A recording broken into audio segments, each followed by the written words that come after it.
तो नाज़रीन, आज के सबक में हम आपको दाल, ज़ाल, डाल, रा, ज़ा, ड़ा बनाना सिखाते हैं। चलिए तो शुरू करते हैं। जिस तरह हिंदी में दा होता है, इसी तरह उर्दू में दाल होता है। जिस तरह उर्दू में जा होता है, इसके नीचे बिंदी लगाने से ये ज़ा हो जाता है।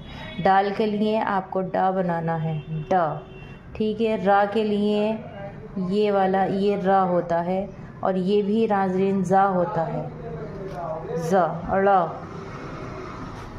ड़ा।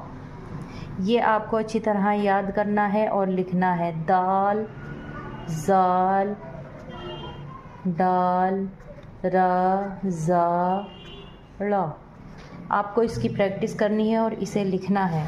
अब तक हमने सीखा है अलीफ, बा, पा, ता,